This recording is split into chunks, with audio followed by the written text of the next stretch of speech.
Welcome to Cybersecurity District, the podcast where we interview the most inspiring minds in the cybersecurity industry.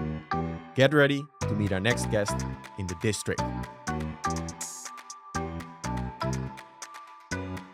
Welcome back to another episode of Cybersecurity District. Today, we're going to discuss the intersection between cryptocurrency and cybersecurity. Therefore, I'm extremely happy to have Jean-Paul de Jong with us in the studio today. Jean-Paul is one of the partners at BlockFo, a company that conducts forensic research into cryptocurrency-related crimes. And sadly, there's a lot of crime in this field. Jean-Paul has 30 years of experience working for many different organizations, multinational enterprises, law enforcement, and intelligence organizations. He worked for the British national government, he worked for Europol, and also for a bunch of cool startups. He held a lot of CISO positions, a lot of CTO positions. He worked all across the globe. And the interesting thing that we're going to discuss today is that in 2018, he officially jumped into the crypto space. And this was rather unexpected, according to his wife. But it turned out to be very interesting and very lucrative. So therefore, I'm super happy to have Jean-Paul on the show. Welcome with us today. Thank you. Thank you for the introduction. And to jump straight into BlockFo, because I find it very interesting what you guys are doing, because it's sort of doing research about crypto-related crime, and sadly a lot of people lost a lot of money. But can you elaborate a bit on what you guys are doing? Yes, of course. At BlockFo, I work with a few others.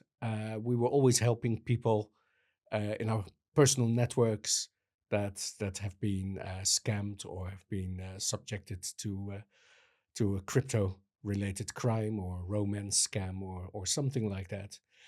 And we thought, okay, why not make a company out of this and do this professionally? Get our combined experiences behind us and offer a number of products in the market. So we're utilizing techniques that I've brought in from law enforcement and intelligence services, like you aforementioned, Europol, National Crime Agency, and the likes investigation. And also I technical experience with blockchain. I worked on an interoperability token and platform in the past. And we're investigating that. So we do that both for companies, high net worth individuals, and work together with police and justice and law firms alike to try and get some resolution for the people that have been affected. Yeah, and are there a lot of resolutions? Because I feel there's a lot of crime happening in that space. It's also a new, so not very mature field, maybe from a cybersecurity perspective. What's your view on that? Are there a lot of big cases to be solved, and how successful can you be if you have such an incident? What are the chances that you actually get your money back? Yes, it's difficult. I'm not going to lie about that. We've learned a lot since we've been doing this professionally as well. Um, there's this element between exchanges, crypto assets, service providers, or value providers, as they're nowadays called within the EU, the CASPs and the VASPs, people themselves, where they are, and you're still dependent on the police and public justice or Openbaar Ministerie, as it's called in the Netherlands, as well. So not everything can be resolved. We've had some success. And there's a difference because the police is very much interested in following the punishment trail and getting them to court to punish them, whilst actually most of our clients are perhaps less interested in that element, and they're more interested in recovering their funds, what they can do. And that's much more of a civil procedure, and you have to go through the courts to get that. Jurisdictions don't always help. A lot of crypto exchanges are often in outside the EU, or where these people are from are outside the EU. We have many more registrations. I would really recommend people, to be with an central bank registered exchange and deal with those kind of things. But that's not often how it starts. The gains look bigger elsewhere sometimes, and the cost may be less as well. That's the cost of not having compliance, and then it becomes harder.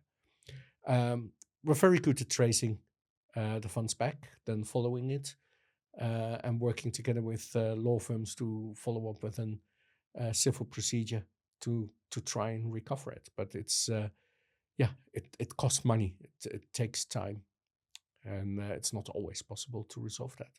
Yeah. And you said we try to trace back the money, but who's behind some of these hacks? But also, where does the money flow backwards to? Can you elaborate on that? I'm super curious. Yeah, it's a variety. Often we see similar groups behind that. The kind of software that we use in the information that is fed is very similar to what law enforcement teams use as well. It's license fees are quite considerable to do that as well. To give you one specific example, this started off with an investment in a company. This was from a US client of ours. They wanted to do the part investment. So the scam actually started a year before. They wanted to do a part investment in Bitcoin in the company. And then at the last moment, actually at their law firm's offices in the US, they got scammed out of it. They got part of the tokens. They did not do it in escrow. They never got the cryptocurrency for them. And then they called us in. So they did make payment. Yeah, so they made the payment, but they never got the tokens. So they called us in to do an incident, which is a shame that they didn't call us in beforehand, because that's a lot easier. And they missed some of the standard finance principles. They didn't put it in escrow to begin with. It's like, why did they release that immediately? But then there was a little bit of a good point there as well. Because say they got that 4 million in, when we started tracing a little bit for the addresses that they did give us, there's no other way of saying it, but I was able to find out that it was 3 steps removed from Hamas funded funding. So for an American company to get investment from a Hamas group would not have been a good thing. So in a weird, thwarted manner, it was a good thing that they did not get those funds in a way. Crazy. It was crazy. But that is the good thing about the blockchain. It's open. You can see that if you know how to look for it and if you know how to follow the transactions. It's not always easy. But how does it work on your end? How do you eventually discover this is related to Hamas? There are public notices online. There are a lot of open source intelligence, OSINT sources that you can look for. We found the addresses of where the money came from, where it originated from. And then we saw notices from both Israeli and American intelligence teams on that have put remarks on those addresses, and that you have to be very careful and that they're sanctioned with us. So there are those kind of services, that you can tap into. Yeah. It's How was it for you to doing this specific kind of incident response research related work and then tracing it back to Hamas? Yeah, that was that was definitely a moment where I was to quote Max Verstappen, it's like, oh, fucked. Yeah. It was not a good situation, and as a CISO, you always kind of have direct connection to the board. You have to have it at senior level in the company. So this the first thing I did was contact their corporate lawyer and the CEO of the company to immediately make them aware of what's happened. So it changed a little bit from oh, we've been scammed, which was to the value of only 50,000. I mean, I say only 50. Yeah. I was like, almost be glad. Yeah. It's a good lesson to learn. Yeah. We would have costed a lot less than the 50,000 to do the due diligence up front, but be glad that there was not more and that you did not get those funds. Because what if they would have invested the 4 million?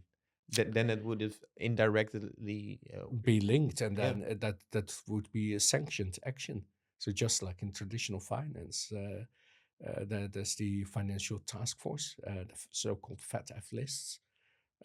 You have an obligation to look where your money is coming from. Know your customer, and anti-money laundering. That's everywhere in the modern Western world. So you got to do those basic elements in any kind of company.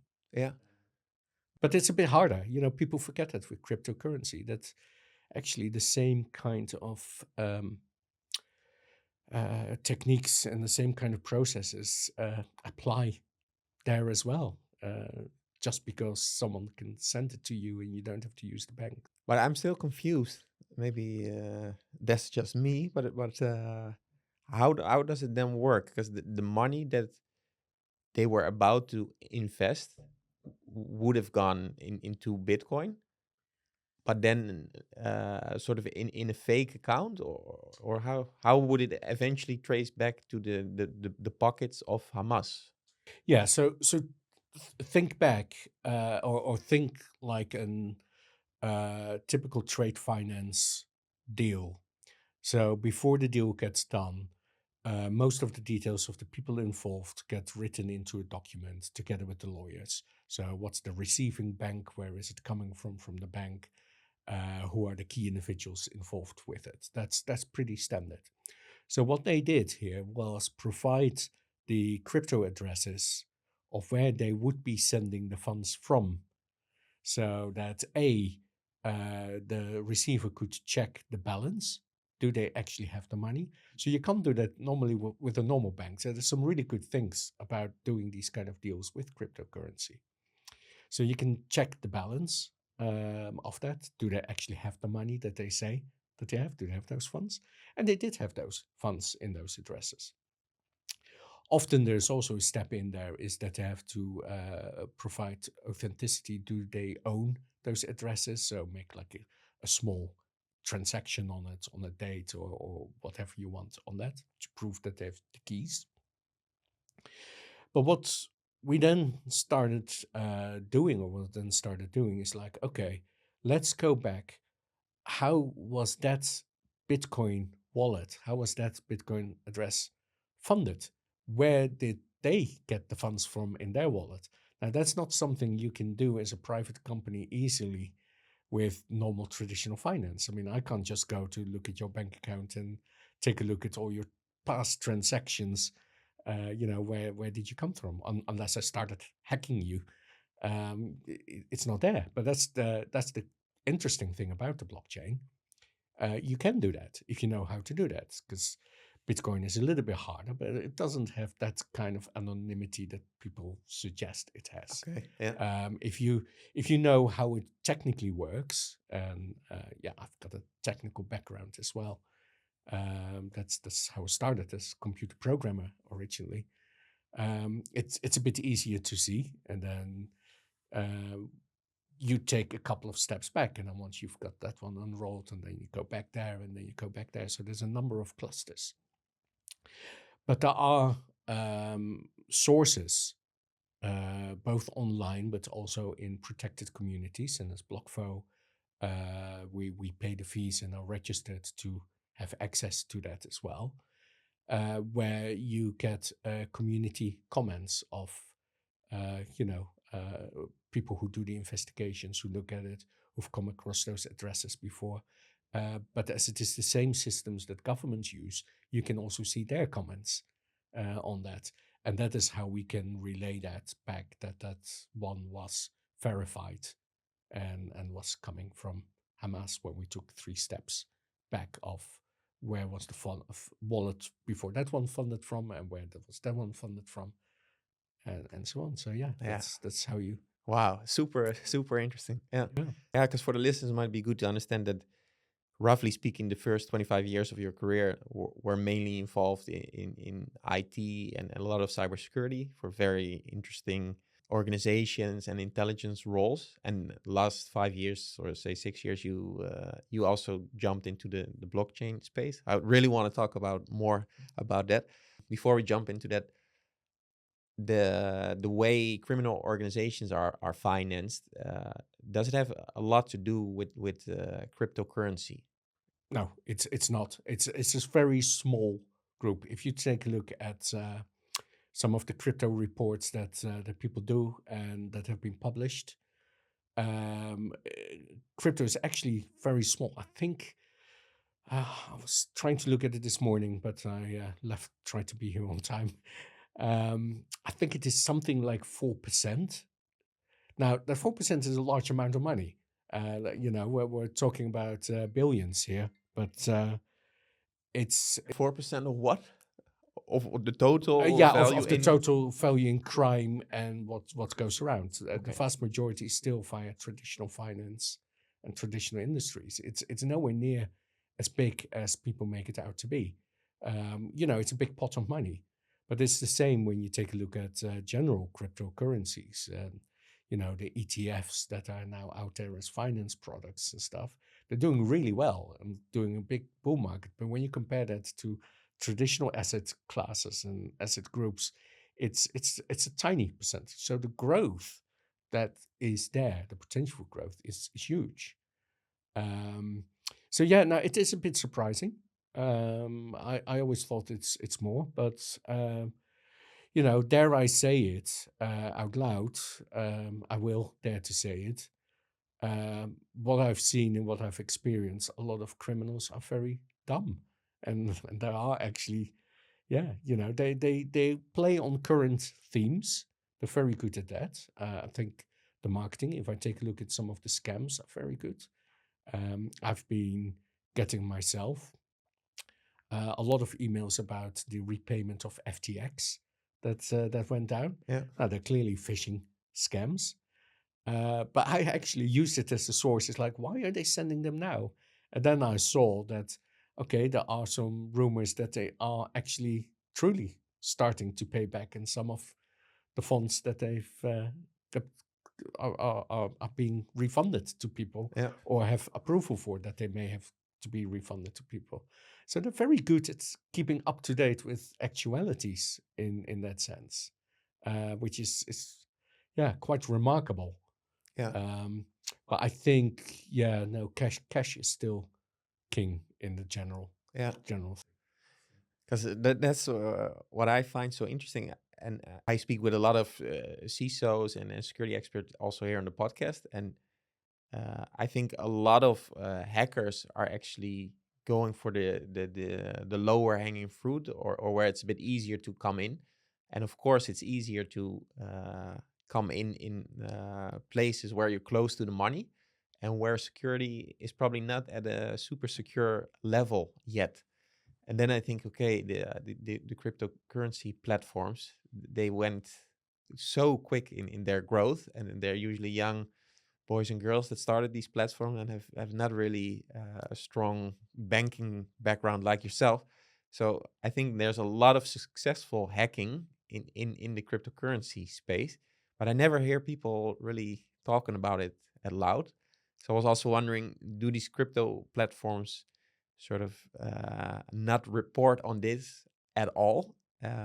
But yeah, I want to ask you as an insider, what's going on in that space and how successful are hackers? How many attempts are there? Yeah, I think there's a variety going on there. There's, if we talk about the reporting and the need of reporting, there is um, a lot of the companies that are there have not got the experience. Some don't even know what their obligations are under the law that is there, or they put themselves up in these idyllic organizations that are in a way clever. Distributed autonomous organizations that only exist on the blockchain. But there is always a crossover to the normal legal world, because wherever it is, it's registered in the normal world. So they do have obligation. I think for a lot of them, it's not malicious at all, or the intent is not there to be malicious. It's really a case of, as you say, there's a lot of very smart people with really great ideas. A lot of them I would regard as a lot smarter on what they actually do than what I am. Um, But what they're missing is experience. And the experience is that actually you do have obligations, and not just on cybersecurity. Um, you also have obligations around if you're offering a financial product, if it is an investment that comes with that, or the very basics, even just the GDPR, dare I say it, between cybersecurity and data privacy is closer and closer and more important these days. They're just not getting it. They and often a lot of them come from a generation where they almost don't care because they've grown up with free products, and you can just do what difference doesn't make. Almost they don't see it until one day they get a big fine, Yeah. and then then they have a problem, Or a big breach or a big a big hack. breach.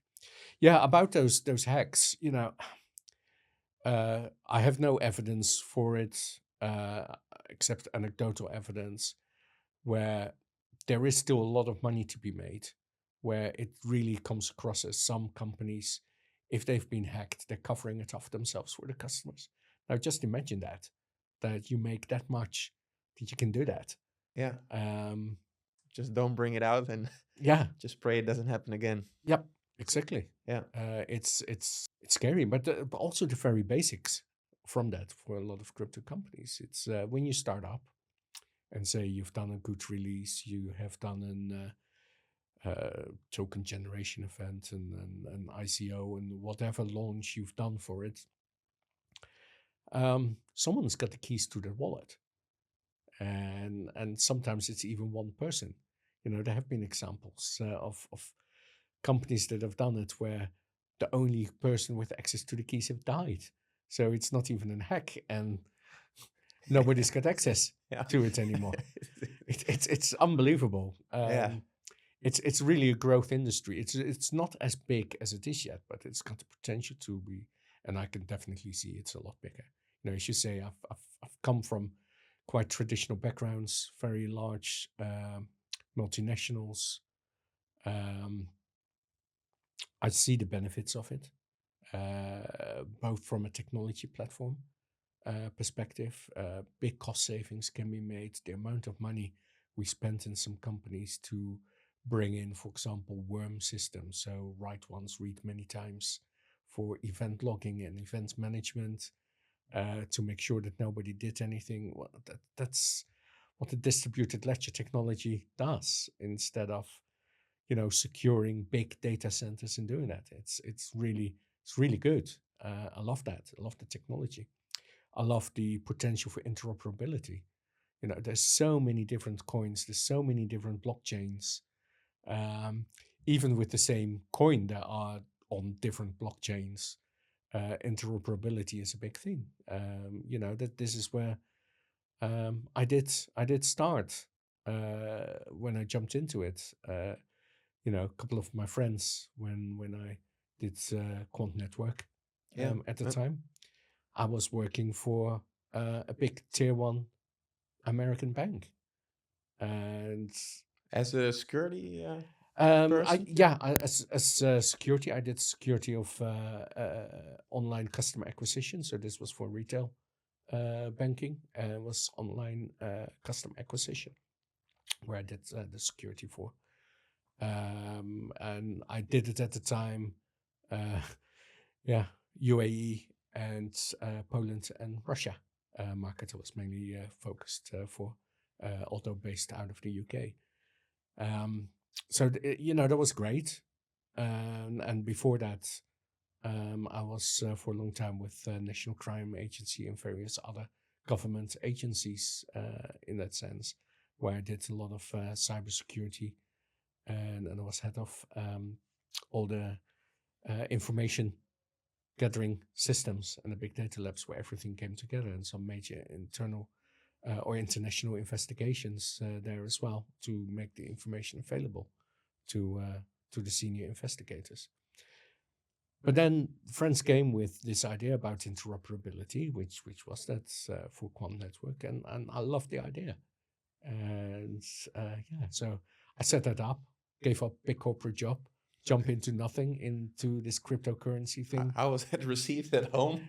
Like, Yeah, from it was I was like, interesting. honey, we need to sit down. Yeah, honey, I want to leave my corporate job and do this thing. We don't know if it's going to work or not, but I believe it will, and let's give it a go. But you got to be happy. You got to be. There's no point in just sitting there something and doing the right thing. It was. I love the idea. Yeah. Uh, With how many did you start? well, when we started, it was four of us. It was the three founders, and I did some work with them before, and they were like, they knew my attitude was always like, if you can think of it, you can build it. So they said this, JP, here's our white paper. Do you think you can build this? So I went, I love that as well. I went back to software development and started building it and creating prototype. And yeah, we did a token generation event, but everyone's background was already from corporate industry. So there was this agreement already. We want to do this official. So it was launched under Swiss FINMA regulation, which is AFM or Financial Conduct Authority in England. Yeah. And the Quant network, the token is called Quant. Yeah. It's still out there. It's trading at $60 or something. So I can assume it was a very successful decision you made to start as one of the first people on board. How was it in the first months and years? Like, what was the goal? And did you ever have the dream that it would blow up so big as it is nowadays? No, I was always in it for the technology. I love the technology. I love the base of it. I could also see the need for it in industry. So we did work with projects, banks, central banks, other real time payment systems to be able to do cross chain um, transactions because there's even in those days there were already multiple blockchains. So the need for it is there. Um, yeah, and that's a testament. I mean, I left at the time. I wanted to do other things. It grew big with a lot of staff and a lot of people, and they were much better placed to continue what needed to be done. You know, there's starters and there's people that keep it operational and running, and they've been doing a really good job of them. So yeah, Yeah, amazing. yeah. Super cool journey. And after Quant Network, you sort of roll into the or continue the startup vibes, but still with the security hat on. Yeah, Can you explain what you've done yeah, since then? that was a really good experience. So a mutual friend introduced me to a chap called Tim Follett, and yeah, he had an idea, company called Structure Flow, and uh, I was number three there. It was him, and an intern, and then me. He wanted to hire, so we had seed funding. I never forget it. I was on holiday.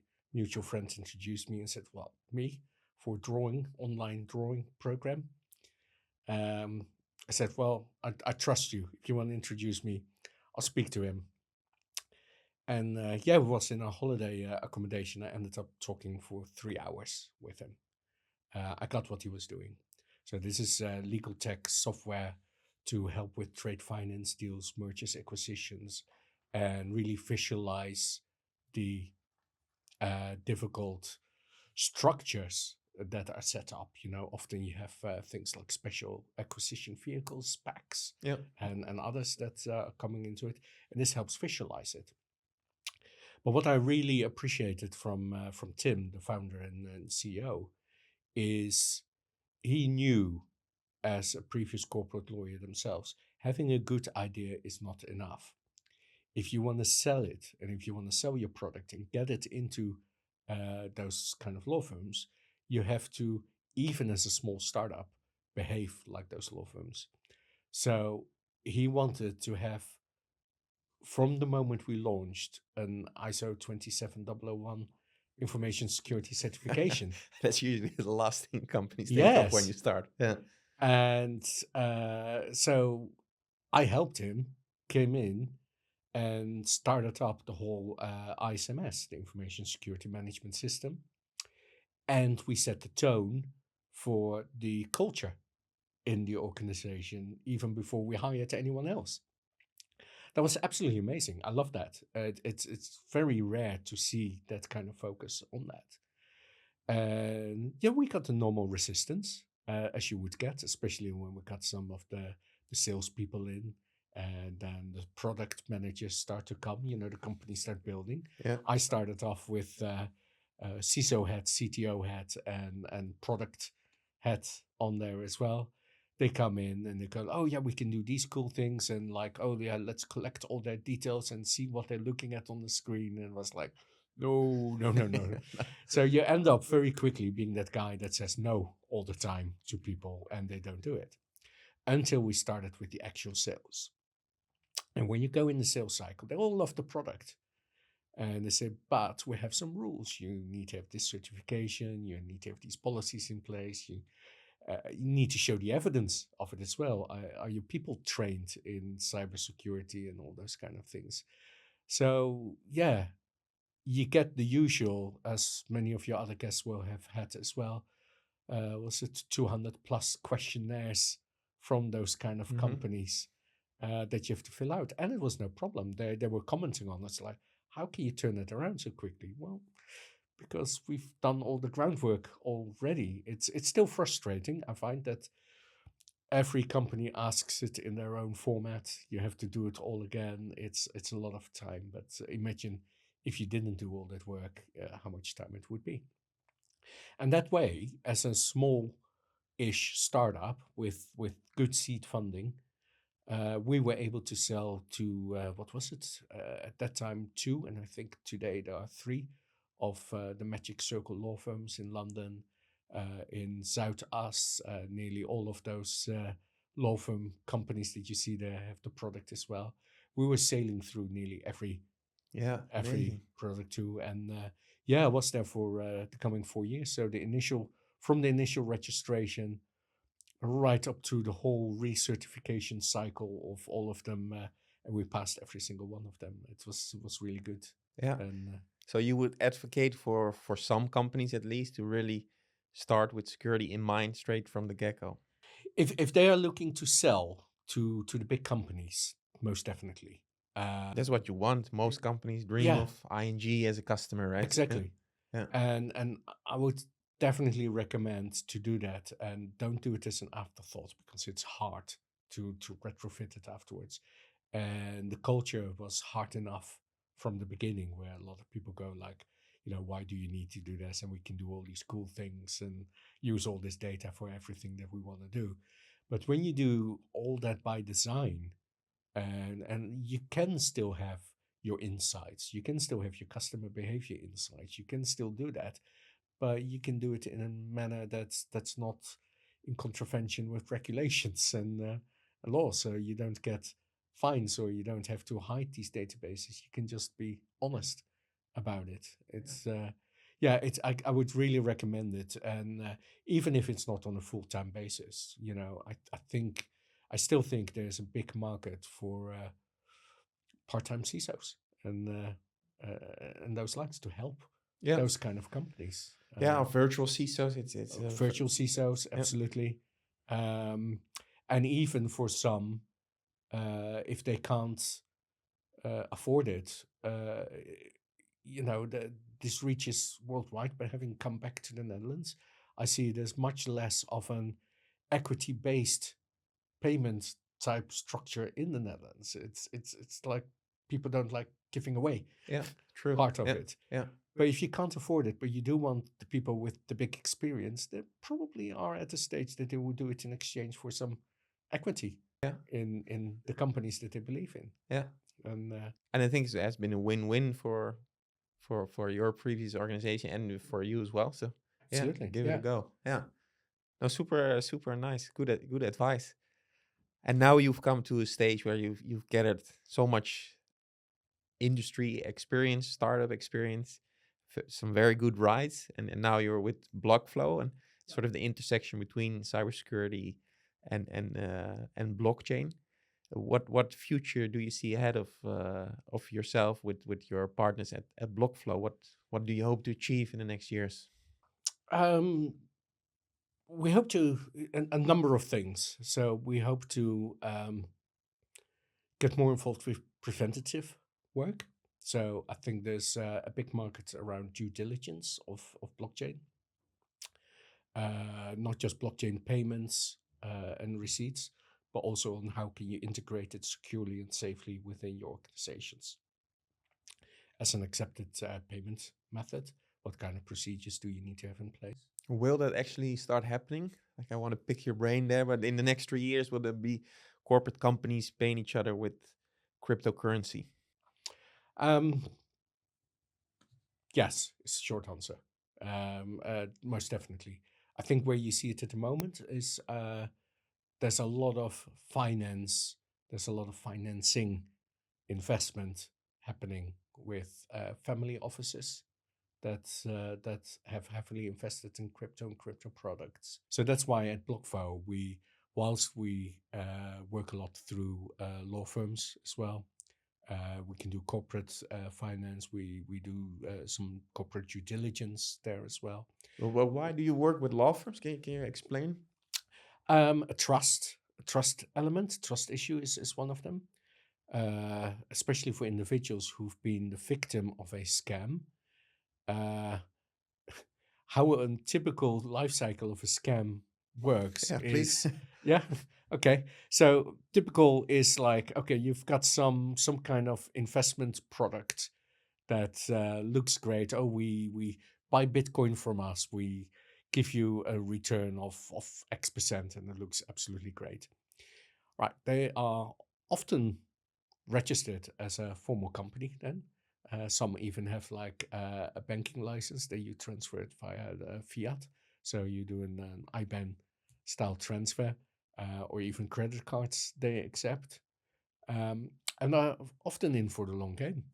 And what we see there as well is like, okay, so that's been paid, they have it, and then you get fake dashboards.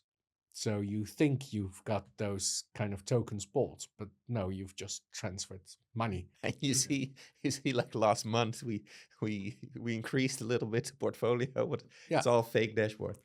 And what we see a lot now is that it's not just a fake dashboard.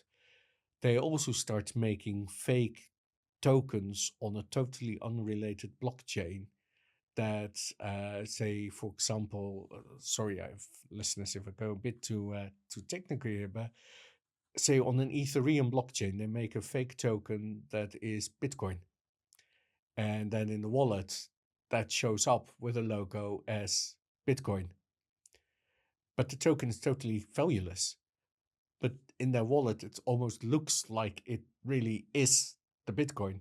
And they do that to the exact amount that you so called had invested on your fake dashboard. Smart. So it all looks above board. And then the time comes, goes some time over it. And then they get contacted. First, they get contacted by often a nice, friendly lady who says, we're really sorry, we're from this recovery bureau, and your name and number has come up from that you've been scammed. So please talk to us about it. And they know your exact balance, they know your name, etc. Well, funny that, because they're probably from the same party. And then get transferred, if you bite to it, and you get transferred to another person in that team. They tend to be a bit more aggressive, a bit more forward, a bit more authoritative, give the confidence. And then you get dragged into that whole circuit of like, oh, but you have to pay a release fee, and now you have to pay an insurance fee. And then all of a sudden another party comes with it, the blockchain AML team, and God knows what comes involved. It's where we often see that there are fake recovery parties having another bite at the cherry after they've scammed someone the first Yeah, time. so they And that makes scam it double hard. Yeah. or But triple. so if you're in the game of trying to help people, it makes it really hard actually when there's so many of these kind of bureaus that are actually purely scammers. Yeah. Wow. It's so intense that the scam continues and gets worse. And Yeah, you see this happening a lot that people. we see that a lot, and then they have a second recovery party that then contacts that the previous one, their own colleagues were scammers. So yeah, we see this sadly a lot. Yeah, a lot. Yeah, it's very sad. And we're talking here. We're not talking about small numbers because it's how sad it is, but it's not economically justifiable that if you've lost 5,000 euros or dollars to hire us in, that it's not economically viable. So yeah, we're talking about people who lose some very serious money here, Yeah. and it's very professional outfits. These teams know exactly what we do. So we partner up, work mainly through law firms and legal teams, where some of these high net worth individuals have existing relationships with anyway, to yeah, Yeah. Establish the trust establish the that you need trust. from your clients also. Yeah. Because sadly they've been hacked sometimes multiple times. If people would call, say this has happened to me, I've been scammed, and then sadly I've been scammed on top of that once more. So that's already an emotional. You have to be vulnerable, I think, to go through that process and sort of admit, okay, this has happened to me. Yeah, I kind of, maybe people feel like I fucked up. I should have known this, but what are then the chances that you actually get back your money or some part of it? Because it's there's no insurance usually for this type of No, investments. no. Indeed, it's hard. It really depends on the case, where it is, how current it is, Yeah, whether it can be retrieved. Ultimately, most of the cases where this is about um, getting money in, and they're not spending it in. So the scammers are not spending it in crypto. So at some point, it needs to be off ramped to a fiat type currency, be it US dollars or yeah, euros or whatever it is. And it's those kind of moments that you may be able to do something with an exchange where they can block the accounts, where they retrieve it. yeah. Uh, And then maybe you are lucky enough that you get your money back. yeah, Yeah, but it's only when sort of the criminals or the fraudsters, the hackers, that they exchange their money from the crypto platform that they're using. yeah, Yeah, so yeah, really follow the yeah. money. We do not offer services that would go hack the hacker, No. or what you see on some popular true crime programs in the Netherlands or elsewhere, where it's Yeah, like, no, you can't do that within the law. You're not allowed to do that yeah, either. yeah, So it's yeah, it could be nice if you do that, but it's not realistic. yeah, It's not realistic at all. But there's the other side as well around. It's nowhere near as exciting. But there's also, of course, source of wealth reports. So big topic in the Netherlands as well. With your source of wealth that you have to evidence, and you have to evidence it with both the crypto exchange. You have to evidence it with your bank.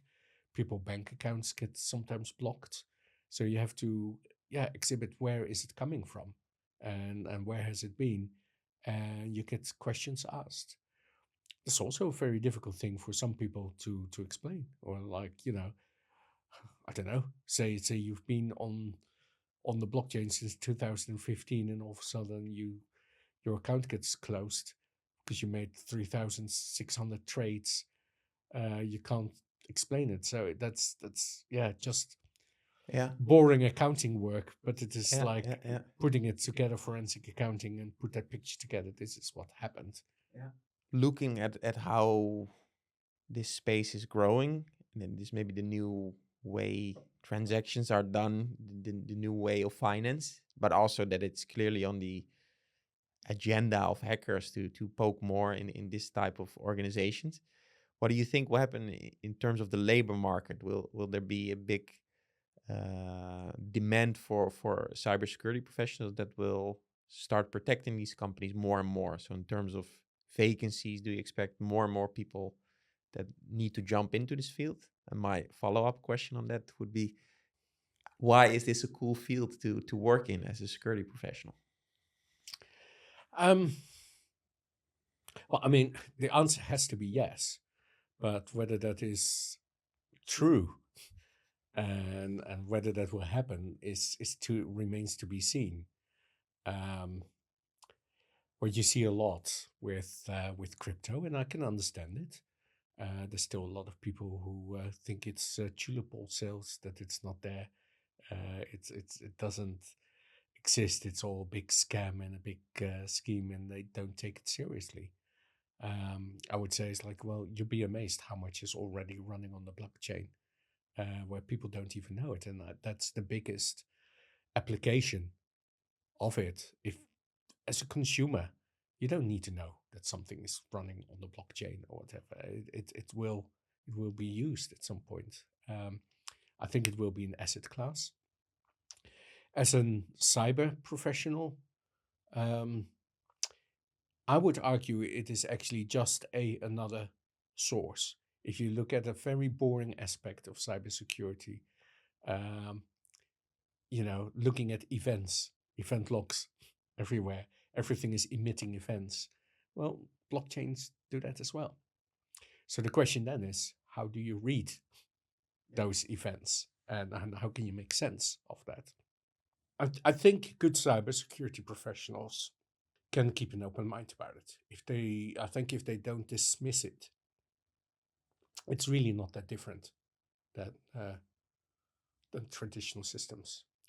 If you take a look how the systems are connected to each other, how you need to do key management, um, how data mutability can be on the blockchain, it's all very similar. The kind of processes that you do is very similar. But you need to keep an open mind to it and see and be able to see through that and take it as serious. Um, and then there's the other element to it. So the consequences. So it's not just what it is. So you have what happens if something goes wrong. So you get to slightly more, yeah, dry aspects of cybersecurity, as in risk management, etc. But imagine, there's no protection for customers like in traditional finance systems. So if you do get hacked as an exchange or something like that, is you gotta cover it yourself, or you gotta shut down. Your customers will be affected by it. But the consequences beyond that is still because the market, as we talked earlier in here, is actually quite small compared to traditional finance markets and even criminality. It's still quite small. But the effect on market volatility, that say you have been hacked and a lot of your tokens come out, and the effect that that can have on the market price as well, are also some of the aspects that are there. So I think that is where a lot of security professionals, and especially at a more senior level, have to help organizations with their risk management. As I'm sure you've covered before as well, that Plenty. yeah, a lot of organizations are actually not that mature that they can identify their own risks, let alone a mitigation plan. So in the crypto related one is, yeah, you got to deal with that. You got to deal with those situations and also bring that within the risk management framework of what you're dealing with to give that appropriate treatments. Yeah. True. Yeah, and it's I think it makes it interesting because you're so close to the fire. So if there's a hack, the end users are easily affected. So yeah, you're really protecting the money. So it might be cooler than work. I don't know.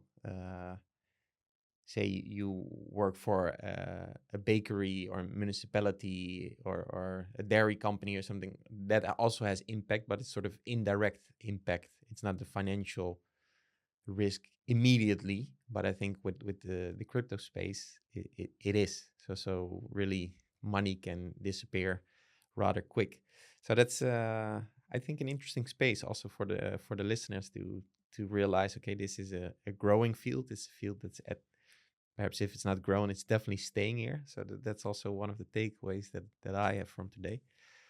Do you have some tips, maybe 3 advices for people that do have some money invested, how to keep their own portfolio safe? Maybe it's like a silly question that you get a lot, but if you have 3 2 3 small advices, what should we do to keep ourselves safe, knowing that not all crypto platforms are 100% secure? What can we do ourselves to not get scammed and to make sure our wallets are safe? Sure, no problem. There's a number of things. Only leave active trading crypto on exchanges. I would not leave your full balance on that. I would not, use them as your own wallet. The whole idea behind it is self-custody. So I would definitely invest in a hardware type wallet. Something like a Ledger or a Teaser. I'm not sponsored by anyone, so I'll name multiple to deal with that offline, and that you use as a signing device for that as well. And then for the rest, it's all the standard cybersecurity. Multi-factor authentication, always enable it. No excuses. Just do it. Passkeys, security keys, do it today. If you haven't done that, it's you're so much more vulnerable for phishing emails and scams and things that come out of those kind of things. So it's don't leave it on exchange unless you're actually trading. Hardware wallet and basics of security, multi-factor authentication, enable it today. Thanks so much for being here once more, and keep up the great work what you guys are doing with BlockFo. And that brings me already to the last question of the podcast, and that's always the same question. So here it goes. If there's one signal message that you can send to all the CISOs across the entire world, what would that message say? One message to all the CISOs: it's your weakest point is the people in the organization. Yep, that's very true. Yeah, it's no matter what we do. Technology is pretty good these days. People, take a look at actualities just now in the Netherlands as well with the police, and for example, it's the people is the weakest point, both for organizations and for yourself at home. Beautiful. Thank you so much. It was a real pleasure. Thanks for listening to this episode. Don't forget to like, subscribe, and share. Stay safe, stay curious, and until next time in the district.